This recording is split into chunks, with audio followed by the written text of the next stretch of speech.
꿀벌이 약간 더 긴 또는 약간 다른 구조로 생긴 주둥이를 가진다면 엄청난 이익이 될 것이다. 어떤 지역에서 땅벌이 희귀해지면 붉은 토끼풀은 더 짧거나 더 깊게 갈라진 꽃뿌리 관을 가지게 되어 꿀벌이 자신을 찾아올 수 있게 하는 편이 훨씬 유리할 것이다. 그래서 만약에 땅벌이 없어지면 붉은 토끼풀이 더 이상 이제 수분을 못 하잖아요. 그렇기 때문에 자신의 구조를 바꿔서 꽃뿌리 관을 더 짧거나 패이게 갈라지게 만들어가지고 꿀벌이 접근할 수 있도록 하면 본인의 생존에 유리하게 될 것이다 이런 얘기죠. 객체 간의 교배에 관해서 그래서 다윈은 암수 한 몸인 생물이라도 교배를 한다 이렇게 생각한다 이거예요.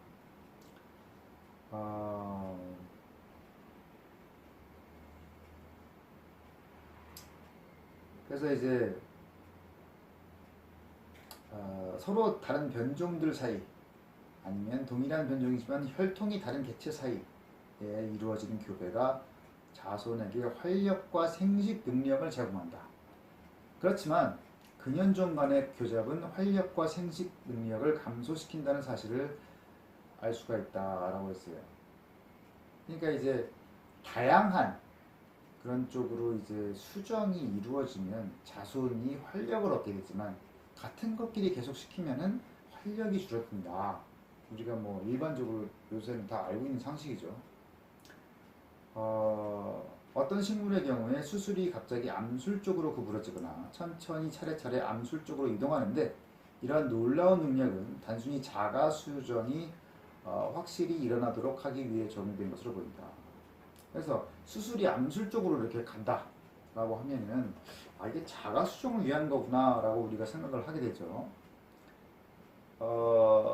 근데 이제 자가 수정을 위한 특별한 장치를 갖고 있는 것처럼 보이는 이 속에서 매우 근현인종이나 변종을 서로 가까이 심으면 자연히 많은 교배가 일어난다는 것이 잘 알려져 있다. 그러니까 그것이 자가 수정을 하기 위한 장치인 것처럼 보이는데 실제로는 교배를 잘 한다. 그 개체들이 그런 얘기죠. 자가 수정을 위한 기구를 거의 가지고 있지 않은 다른 많은 경우에 암술이 그 식물 자신의 화분을 받아들이는 것을 효과적으로 막는 장치가 있다. 그래서 이제 자가 수정이 안 되게 하는 장치들이 이제 식물들에 있는 경우가 많다 이런 거예요. 로벨리아 풀겐스 이 암술이 꽃가루들을 미처 받아들일 준비를 하기 전에 정교한 장치를 통해서 하나로 붙어있는 꽃밥에서 무수히 많은 꽃가루 알갱이들이 하나도 남김없이 쓸려 떨어진다. 그래서 요 개체 같은 경우에는 암술이 그 꽃가루를 자기 꽃가루가 묻어가지고 자가 수정 되기 전에 그 꽃밥을 다 떨어뜨렸다는 거예요. 그런 장치가 있다. 그래서 로벨리아 풀겐스 사진이요. 그 밖에 어떤 장치들이 있느냐? 암술이 수분될 준비가 되기 전에 꽃밥이 터져버릴 수가 있어요. 그리고 그 꽃의 꽃가루가 준비가 되기 전에 암술이 먼저 성숙해서 사실상 암수가 분리된 것과 마찬가지가 되어 습성적으로 교배가 되어야만 하는 경우도 많다. 그러니까 암수라고 수술하고 같이 있어가지고 자가 수정이 될 것 같은데도 그것이 철저히 못되게 막는 그런 장치들이 있다는 거죠. 육지에는 연체동물이나 지렁이 같이 암수 한 몸인 동물이 있지만 이들은 역시 모두 짝짓기를 한다.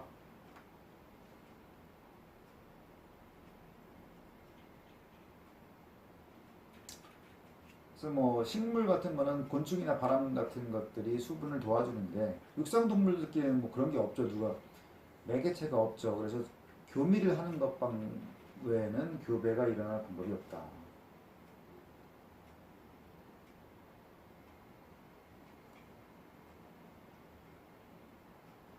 근데 이제 육상동물에는 그렇지만 수중동물은 자가 수정을 하는 암수 한 몸 생물이 많이 있다. 그리고 또 교배가 일어날 수 있게 물이라는 그런 매개체를 통해서 수정이 된다 이런 거죠. 자연 선택의 유일한 환경. 어떻게 하면 자연 선택에 유리하겠어요? 개체 수가 많으면 되겠죠. 그래서 각 개체한테 변이가 조금씩만 일어나도 개체 수가 많으면은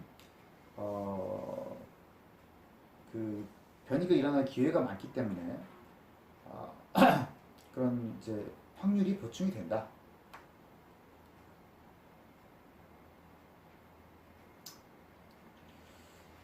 자연의 조직 구조 내에서 아직 완전히 점령되지 않은 빈자리가 있는 한정된 공간이 넓어지면은 다른 곳과는 생활 환경이 조금 다른 지역이 분명히 일부 존재하게 될 거다. 그러니까 아직 빈자리가 있는 공간이 좀 넓어지면 그 공간 안에서 다른 것과 생활 조건이 조금 다른 그런 공간이 생기게 된다는 거죠. 그 경우에 자연 선택이 그 지역에 있는 어떤 한 종을 변화시키고 개량한다면 그 종에 속한 다른 개체들 간의 교배가 그 지역의 경계에서 일어날 것이다.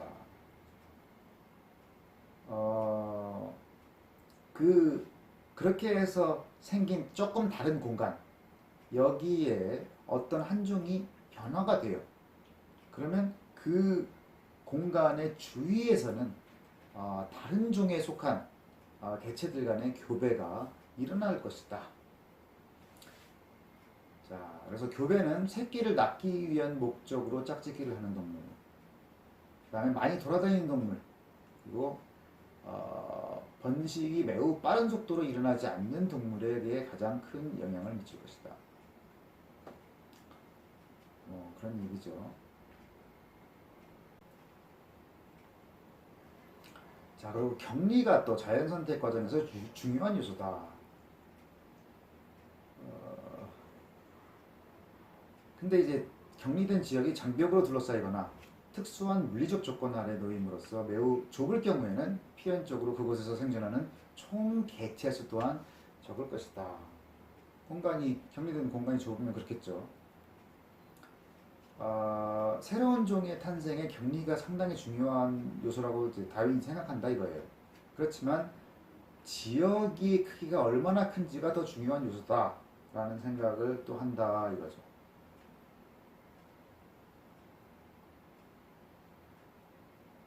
왜냐면은 격리된 좁은 지역은 새로운 종의 탄생에 유리했을 것으로 생각되지만 왜냐면 그게 이제 특별한 다른 환경이 되는 거니까 그죠?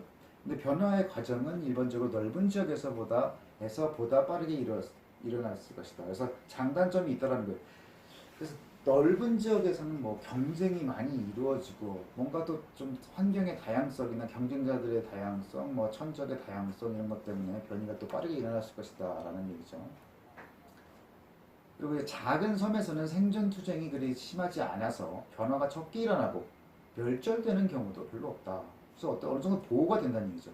오스발트 헤어가 마데이라의 식물상에 더 이상 존재하지 않는 유럽의 제3기 식물상과 유사하다고 말했던 것을 이해할 수 있다. 자, 그러니까 마데이라의 식물상이 뭔가 이제 작은 섬이기 때문에 격리가 되어 있다. 그래서 이제 그것이 변화가 적게 일어났기 때문에 3기 식물상과 유사하다. 3기라는 것은 우리가 지금 이 4기죠. 그러니까 그 전 지지 시대와 유사하다. 그러니까 하나 더 뒤처진 그런 상태라는 얘기예요. 자, 마데이라라는 데가 어딘지 한번 봅시다.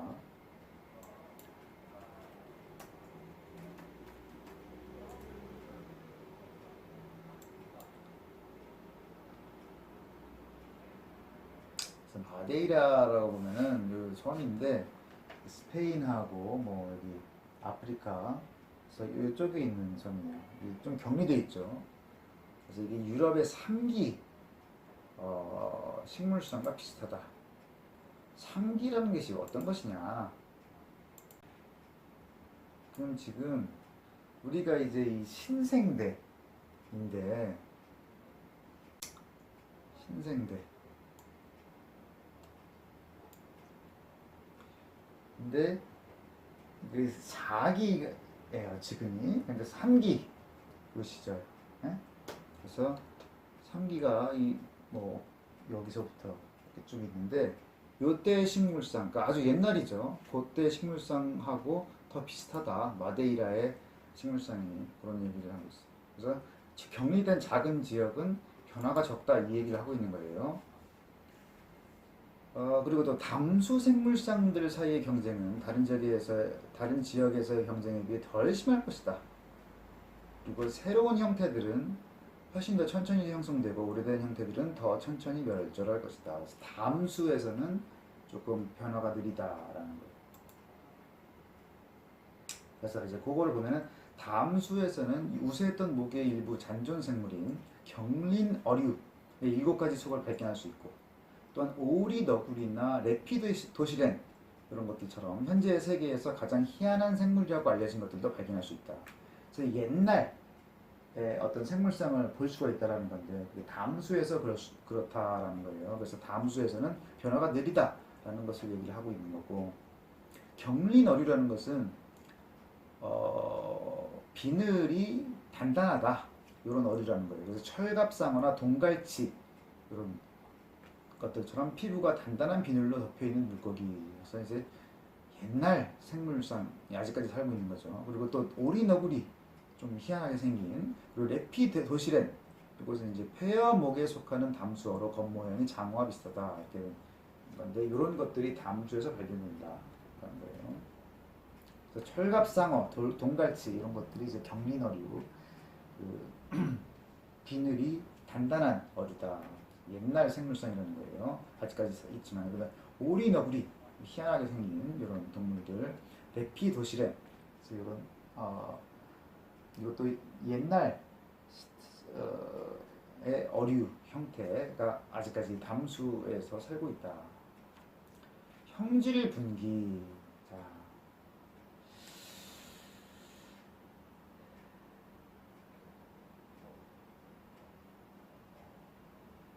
자연계의 수많은 종들은 대부분 뚜렷한 차이를 드러낸다.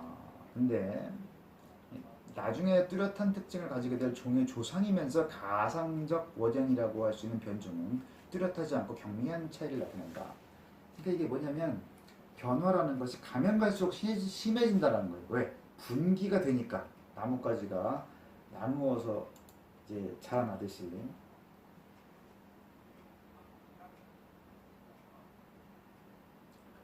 자, 어떤 하나의 종에서 나오는 자손들이 구조, 체질, 습성에서 더욱더 다양해질수록 그것들은 자연의 계층 구조 안에서 더 많고 다양한 자리를 차지하게 될 것이고, 그래서 그 수를 늘려갈 수 있다. 다양한 것은 좋은 거라는 얘기예요. 다양해지면 여러 가지 환경에 이제 적응해서 살 수 있기 때문에 생존 확률이 높아진다 이런 얘기죠.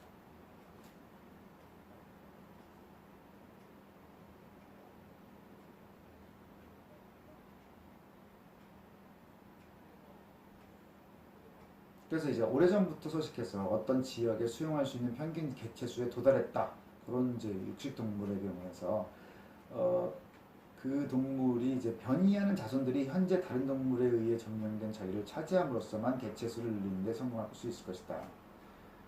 그러니까 평균 개체수에 도달하면 어떻게 해야 돼요? 더 이상 더 숫자를 못 불리잖아요. 그래서 어떻게 해야 돼? 변이를 해가지고 다른 동물이 차지하고 있는 자리를 차지를 해야 이것이 수를 불릴 수가 있다는 거죠. 그래서 뭐 어떻게 변하느냐? 죽은 것이든 산 것이든 간에 새로운 종류의 먹이를 먹게 되거나, 새로운 땅에서 서식하게 되거나, 나무에 올라가거나, 수중으로 들어가거나, 그다음에 육식성이 감소하게 되거나, 이러면 이렇게 변이를 일으킴으로써 다른 이제 동물들이 차지하고 있는 자리를 차지함으로써 이제 더 수를 늘릴 수 있다.